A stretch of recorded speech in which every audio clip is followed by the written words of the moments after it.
affordability and how that's an important metric for this program. And Senator Duckworth, could you talk about that as in your oversight capacity, if that's important?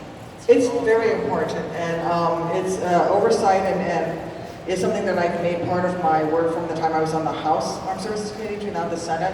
I think that, you know, in order for us to truly be effective, these aircraft need to be able to fly, you know, if the cost to maintain them, the cost to fly them, I think anything below 10,000 per hour of flight time is really the goal. We can't be spending upwards of $60 million per airframe. If we do that, then we can't field the number of airframes that we need to be out there in the force. So we'll be keeping very tight eyes on it. I will tell you though, because both programs are ahead of schedule, I'm very pleased with how well the Army is handling this development and how we're actually ahead of the curve. This is rare for defense procurement to actually be ahead of the timeline instead of pushing everything to the right. We're actually asking for more money to take advantage of the fact that we are ahead in development, and I'm going to certainly make sure that we don't lose that advantage through a faulty NDAA process, for example. We can't be pulling back on funding on some of these programs just as the time when we can leverage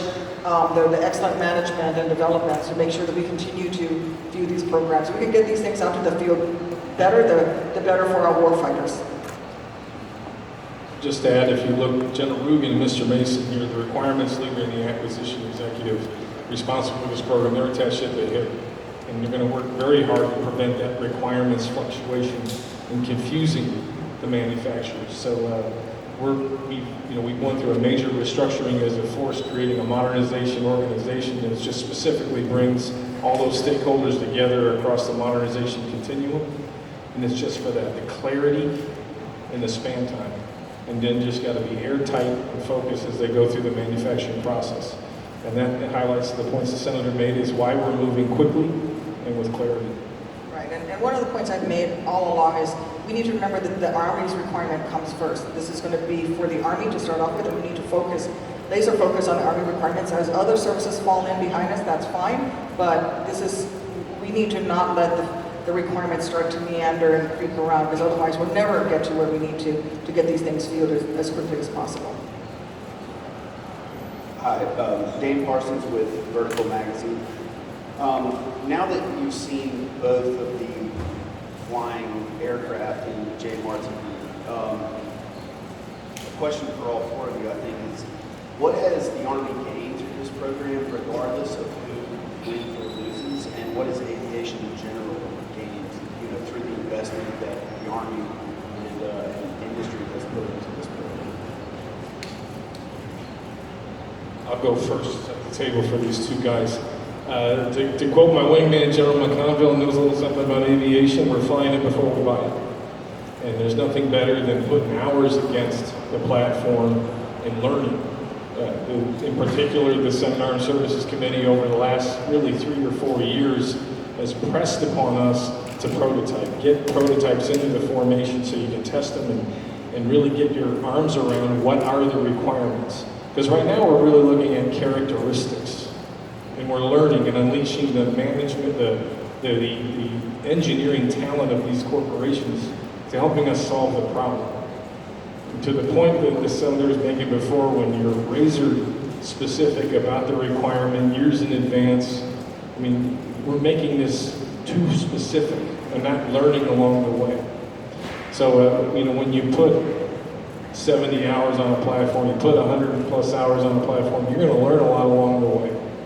And you have all of the brain power coming together from government, from industry, to solving the problem and getting the best outcome possible. Well, thanks, sir. Yes, and I would just say it's a tremendous amount. So when we look at what OSD did when they gave us our independent tech readiness assessment, they went through all the technologies that go into the flying behind us in the Valor, and they told us where our risk was. So where is our risk in composites, in the flight control laws, in the full authority digital fly-by-wire, in our powertrain, in our drivetrain? We understand that far left of where we would have in the past. And it's because of what the Secretary said. We're prototyping, we're actually flying before we buy, we're getting after refining the requirements so we don't build in titanium or count on an invention. we know this is something that's achievable. And I know Mr. Mason has ability to go far greater depth in the tech.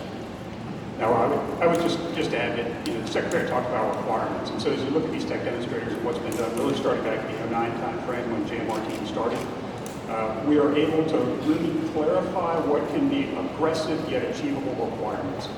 And being able to do that and the balance associated with that to also ensure the affordability of the product is critical as we move forward, and that's what the tech demonstrators have allowed us to do, continue to burn down risk as we move into the program of record. But I will also say that, just think about the speeds that these air vehicles operate at. So if you flew an A model Black Hawk 120 knots, you were probably maxed out on power. If you go back to UH-1, you were probably around 90 knots or less. We're doubling that speed as you get out there. Doubling the speed, think about what that does for Army maneuverability across the battle space. And then how do you balance that speed with agility? And so you see these platforms and you see the combination of agility and maneuverability that allows the Army to operate across vast spaces at a time or in time that was never achievable with previous platforms.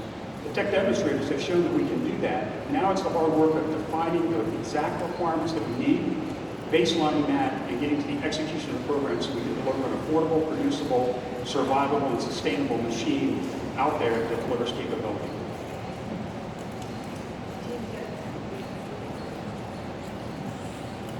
Hi, Jen Jensen with Defense News. I wanted to ask about FARA, actually. We're sitting here with FARA and potential FARA behind us, but you're getting close to making a decision on a down select. I know that with JMRTD, other companies had a chance to work on various technologies.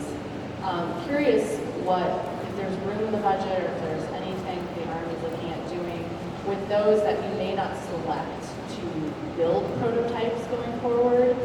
Maybe they could look at other technologies. Is there anything that the Army's looking at doing to sort of keep some of these other companies involved in technology development related to the future vertical lift? So when you look across, and I'm going to kind of bin it back into the science and technology space that exists, because a lot of the companies are working in technologies that the tech maturity may not be where it is. But clearly, if you look at the history of upgrades on aircraft, we have always been able to upgrade aircraft across time. Just look at the Black Hawk Apache, what we've done. And so as you look at what, we've worked with General Rugen close hand in hand with requirements, and requirements as we look at what would be an Pt1 capability versus future capabilities that are out there, there was always the opportunity to infuse technology as it continues to be developed. We also believe that this is still a competitive, it is an incredibly competitive space, not just for the air vehicle, for the integrated mission systems particularly. And so we think it's vital that industry continues to invest in that, and we're looking for opportunities as we go forward to share in those investments so that we can help shape what's coming out. But we do see it vital as you look beyond 2030 to 2035, 2040, and what some of those technologies may bring into a future increment of these platforms. Wally. And very quickly, I'll just add, we can't afford not to invest in FBL and future vertical lift technologies. We all see the buyouts in the current fleet, and we very much value the industrial base that produces, our dominance on battlefields because we have vertical lift dominance. So we can't afford not to. We can't afford not to continue the investment because it is valuable, and it gives the ground force commander that asymmetric advantage that we've always given them.